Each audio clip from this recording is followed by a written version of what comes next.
G'day.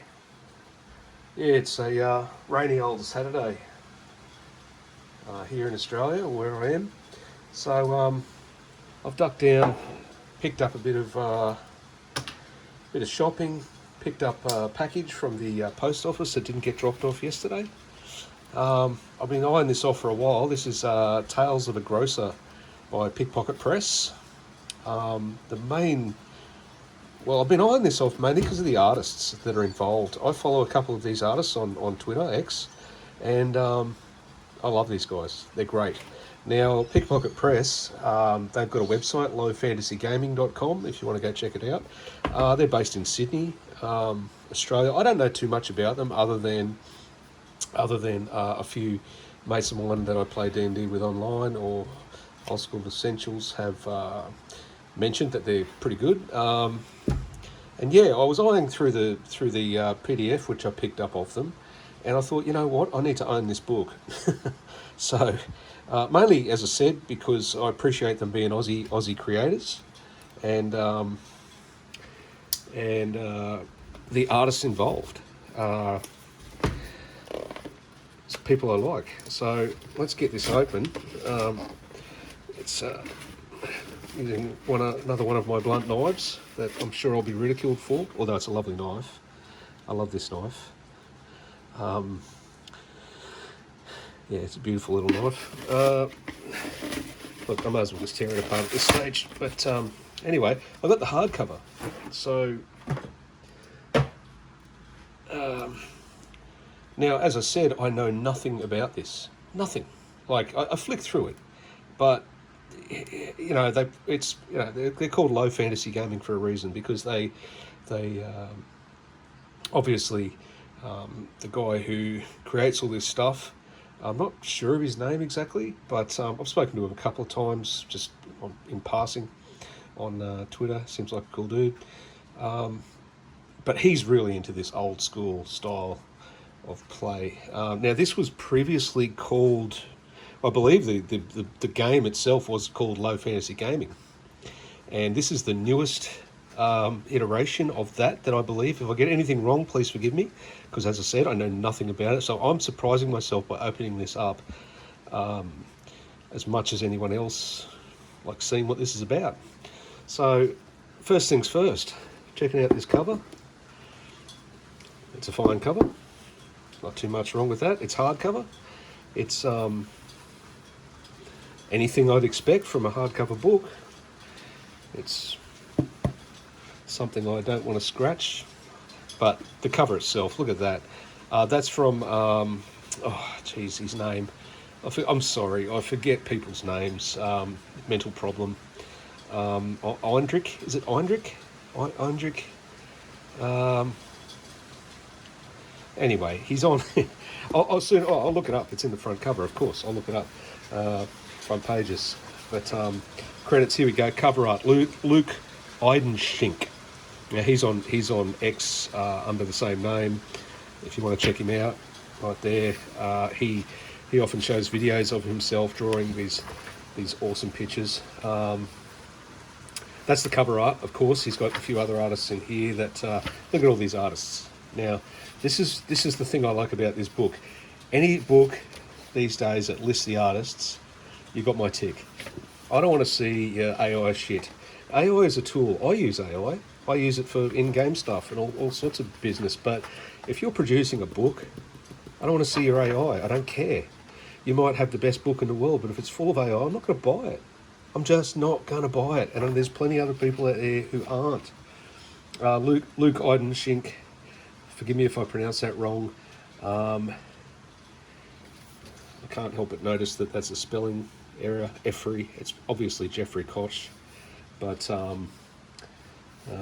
yeah, little error there on their part. Dean Spencer is another person that I follow on Twitter. Carlos Castillo does some great old school artwork. Marson is a cool dude. Again, on X, you should follow his work because he does some terrific stuff. Let's have a look in the interior of this book here. As I said, what is Agrosa?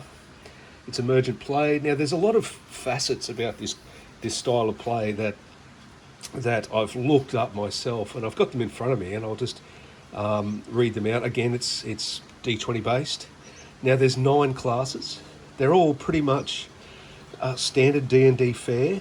You've got a cultist in there, which is a little bit different, or an artificer as well. So they're sort of new. But the interesting fact is that the game is said to have a 9 level max cap.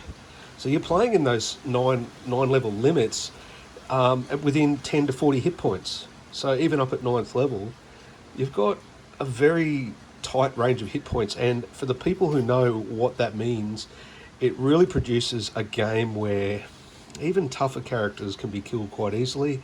Lower characters at 10 have got relatively decent amount of hit points. So you've really only got a 4 times spread of hit points, minimum and maximum, which I believe is a great idea. Lots of standard fare roll under attribute checks, rolling high for attacks. So they've taken the positive AC thing, which I think is better. Sorry, Thaco lovers, but it just works. I love Thaco too, as much as the next guy. But wisdom is split into perception and willpower. I think that's great. Wisdom is perception these days. I think it sort of needs that. Perception modifiers apply to ranged attacks instead of dex, so that's cool. Simple skills, minor and major rescue exploits. I don't know what that's about. Fast initiative. I like that. Each. I'm reading off the screen, by the way, at some of these things. Each player rolls initiative, and this is different. So as the player rolls initiative, they get their bonuses to the initiative round for the whole group. So if that person's got a +1 to initiative, the whole group gets that. So I'm assuming that might be something like that person gets the initiative and they're yelling out, and the advantage is that they give that advantage to everyone, and vice versa. If you've got a low initiative, you might stumble over something and it distracts everybody, and the whole group gets a negative on that. You can probably hear the rain pissing down outside. Diminishing luck attribute, that's very DCC. Unbalanced encounters, short rests. Not a fan of short rests, but it looks like they've got an interesting mechanic for it there. Making willpower checks to attempt to recover hit points. Okay, that's cool. That's better than the D&D version of short rest which they have today, which is just overpowered as shit and just kills the game, basically, as far as I'm concerned. Downtime rules for carousing, pets, market trade, all that sort of stuff. Emergent play and solo support for people who like playing solo. Not a fan myself, but I know people who do love that. Not that I don't enjoy it. It's just I don't have the time. My time is precious, and what I spend it on, I focus fire on a lot of this. So I love this old black and white art. The pages are very papery, which I kind of like. They're not that glossy style of paper that you get in D&D, but nonetheless, I feel like you need to be a little bit careful with them. Who isn't careful with their books, though? I mean, seriously. Here we go. There's another piece of awesome Luke's Eidenschink's art. Again, forgive me for my... So you got your attributes here. It's all laid out very, very straightforward. So if you know your D&D, you're going to know this book. I believe this book's the flavour, but this is going for a certain sort of flavour. There's some Marston's work. Cool bloke. Support him. Buy his stuff. He's a great artist, and this is, as I said, this is the thing that drew me into this. It looks like a different artist. Again, awesome artwork. Okay, so you've got some classes, a little bit of colour there. Okay, so you've got mutagens. Okay, that's interesting. That's an artificer. So it looks like you've got 1 or 2 pages per. So I always like the fact, like OSE style, that a class starts on a certain page rather than like halfway down a page and that sort of stuff. So beyond 9th level, if you survive this long, retire as an untouchable and powerful network of secret informants. Your influence spans multiple cities. Rather than that, so at 9th level, you're encouraged to retire. The game really only accounts for 9th level. Awesome starting gear that your bard will get. Apparently the bard in this is not your standard airy fairy bard, but I mean, that's a cool looking bard. Look at that fucking bard. He's awesome. Key attribute, charisma. You are a bard, a charismatic wanderer, part artist, diplomat, warrior, and skilled with blades as you are with ballads. You might be fearsome, yada yada. So, a bard's influence fortifies a company. With the right words and deeds, the bard elevates the party beyond the sum of its parts. Again, very cool. Doesn't sound like your standard classic D&D tropey charm the monster bard, which I can't stand. And a lot of people think it's hilarious, but it just breaks immersion so much. It's like, no. Can you just play properly, please? For the sake of everyone at the table. Silver-tongued, bard acknowledged, rallying shout, warlord. Okay, I like all that. That's cool. I want to play that bard. I don't normally like bards. Cultists. Okay. I haven't noticed any focus on alignment so far. Maybe alignment just isn't a thing, which a lot of people might like. I'm cool with that. You know, alignment is a D&D thing. It's not necessarily a good mechanic for other games. All right, but in the D&D world, alignment is good because that's the way it works. Example gods. That's some more awesome art. I don't know who that's from, but it's cool. That's definitely Eidenching. He does this cool... all of that's done in pen. You can watch him do his drawings on his website, and he sells a lot of prints and stuff, which he's got his own books out, which, oh, man, I want to buy them, but can somebody send me some money, please? I don't have enough. So fighter, magic user, that's cool. Cool looking magic user. Some more of Marston's work here. Monks. Okay, so your standard fare, D&D, spirit warrior. So look, the game is very D&D. As I said, it's actually feeling more like a basic D&D feel, but it's going for a little bit more of a theme here, which is, you know, a rogue, yeah, covered in daggers. That's the way a rogue should be.